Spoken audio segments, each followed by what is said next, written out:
Do you think the red pill's dying? That's something that both of us have spent a little bit of time orbiting in one form or another, either you debating it or me getting abused by it. What do you think's happening with the red pill at the moment? Yeah, I think most stuff has probably a 2 to 4 year shelf life for internet content. And I think it kind of came and it kind of went. Andrew Tate and the pre-trial or pre-indictment imprisonment probably hurt a bit because it took away a lot of the publicity. I think that the nature of the conversations for the red pill stuff, I think was really bad. I think the content strategy from a lot of the red pillars, I think was very subpar. How so? For me, the way that I've stayed fresh and relevant for 15 years of content creation is because I'm always finding new stuff to talk about or a new angle to kind of hit something from, or I'm kind of moving on with contemporary events. I feel like for red pill stuff, I feel like I could have written the script for those shows after being on 2 of them, to where it's okay, guys, today we're going to talk about, does body count matter? Do guys value you for the amount of money that you make? Do women divorce? Are men lonely because they're simps? It was the same topics for over a year, such that it became a meme where when I would show up on a show, some of my friends would do bingo cards of okay, well, when is the body count question coming up? Hypergamy. Or are women hypergamous or not? And then it's and it's funny because the questioning would always, there's a fallacy called all roads lead to Rome, I think. If there's not, there should be one. Where basically, literally, no matter how somebody answers a question, it always goes back to what you want it to. So I might say to a girl, have you ever dated a guy? You say you don't care if guys at all. Have you ever dated a guy that's 5'5"? And the girl might be like, no, I haven't. Because you hate short guys, you won't. And she's like, oh, no. Okay, have you ever dated a guy that's 5'5"? Yes, I have. Oh, when? When I was in high school, I actually dated a guy that's 5'5". Really? Are you together anymore with him? Well, no. Oh, you dumped him because he was a short king, right? Yeah. Or it's are you dating a guy that's 5'5"? He's like, yeah, I am now. It's oh, really? Is he rich? No, he's not that rich. Does he have a huge Yeah, his is pretty big. Oh, hypergamous. You just want the pool boy. You're probably gonna, find a rich guy and stuff. There's always Andrew Tate actually is the perfect example of the all roads lead to Rome. Okay, when Andrew Tate had the pre-trial imprisonment, there were never going to be charges because it was all a scam. It was just a sham kangaroo court. Now that there are charges, if there wouldn't have been charges and he would have been released with no charges, no indictment, it was because obviously it was a scam, right? But now that there are charges, well, obviously, because it's a scam. Of course, they're going to make up charges. So now they're going to go to court, and if they go to court and they get, if they go to court and they beat the charges, it's because it was bullshit the whole time.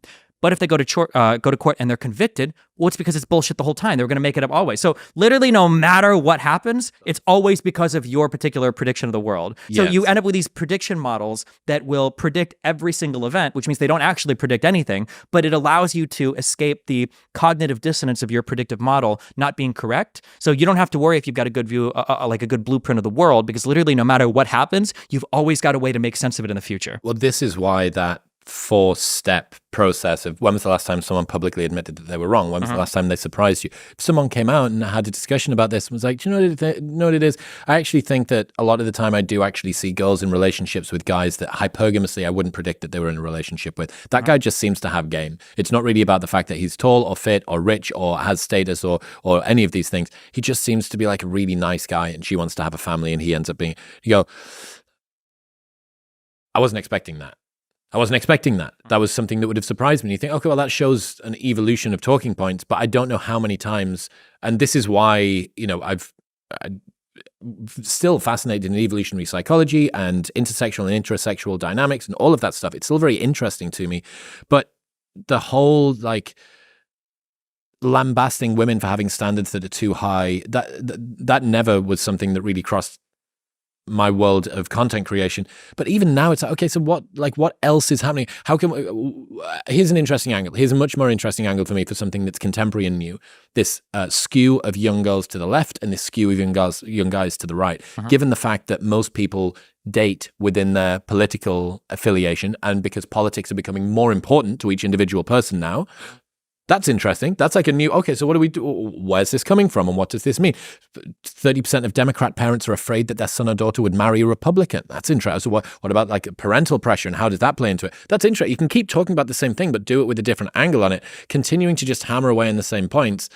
I don't know. It's just fair play if you have that degree of patience, maybe, to be able to just have the same conversation 1,000 times, but I don't have that in my toolbox. The description is boring, the descriptive part, because it's the same thing over and over again. And then the prescriptive part is boring because for a lot of these movements, people don't actually give you good advice to kind of navigate it sometimes unless you can become a top 1%er. Instead, what they try to prescribe is like a world that doesn't exist anymore. Like, this is no good because women have birth control, because women are, earning money and blah, blah, blah, blah, blah. It's like, okay, well, that's not changing. So you have to give advice for the world that exists now, not tell guys you have to become a top 1%er. You need to earn so much money that the traditional girls or whatever will go back to liking you. It's never advice geared towards, well, how do you navigate the modern world where women don't need men as much, where women are looking for different things in relationships? How do you navigate that? It's just like, we need to go back to the days of old and everything is messed up now because of feminism and complaining and blah, blah, blah, blah, blah. Yeah. You got a debate with, second time actually, one of the last times that we were together was at the Vulcan when you were on stage with Alex Jones, and then you had another crack. How did that go? About as I expected it to, yeah. He's definitely very much like a showman, which I can't tell if that makes me hate him more or less. I don't know. How do you mean? Like, I think that he is legitimately a grifter, and that like he knows he's putting on a show. Like, I remember when we were talking, he did this thing where when we were having a conversation back and forth, I think I started like, rah, rah, rah. I started like mocking him, and he looked at me, and I think he put his hand on my shoulder, and I moved his hand. I was like, don't touch me. And I remember when Were you genuinely irritated? No, I just don't like it. If somebody's trying to like show like physical dominance, like, no, get your fucking hand off me. We're not gonna do this, right? If you want to kill me, you can kill me, but you're not gonna put your hand on me. It's weird. You're not my dad. But I remember after we finished, right? And because I feel very strongly about all my political beliefs. If you talk to anybody in my personal life, they're going to tell you that, like, if we go out to eat and you bring up something that I disagree with, it's going to be just like a stream. I'm going to be arguing with you. I just feel very passionately about everything that I believe in. But after the show with Alex Jones, like, I'm still like pretty like in the zone to debate. Like, it was like, oh, that was a great show. It was real funny. When you did that get your hand off me thing, hilarious or whatever, right? And he just like walks away. And I think for him, I think it literally is just like a big show. Like, he just has fun with it. It's like WWE. Basically, yeah. Which in one sense might make me dislike him less, because I'm like, okay, well, he doesn't actually believe in the crazy things he says. But then in another sense, kind of makes me hate him more, because it's like, well, your listeners definitely believe this shit. And now I don't know if you're propagating this for like fun and people are really taking it seriously, even though you don't. Yeah, I don't know. Yeah, I understand what you mean. That if someone is compelled because of the way that they believe, that it legitimates their gregarious position is like, oh, well, you kind of at the mercy of your emotions. Yeah. As opposed to if... Yeah, that's a difficult one. This is why I don't usually spend much time figuring out if like somebody's a grifter or not, because it doesn't matter. The harm is real regardless. Well, if you're on the internet, everybody's a grifter and everybody is a shill and everybody is stupid and everyone is in it for the money and doesn't really agree with what they believe in, and they're just doing it because they're a part of the whatever media apparatus. But the followers do. So that's what you have to address. Even if Ben Shapiro and all these people are grifters, the people that listen to them really believe it. So that's what you have to address. It's the second order thing again about, it's not about the incident, it's about how the incident is interpreted. It's not about the event that happens, it's about how many people then are prepared to defend themselves in that event. Yeah.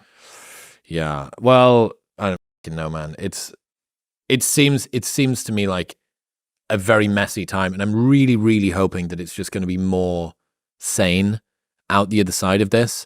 Everything seems to be ramping up ready for November, but I don't know. We'll wait and see.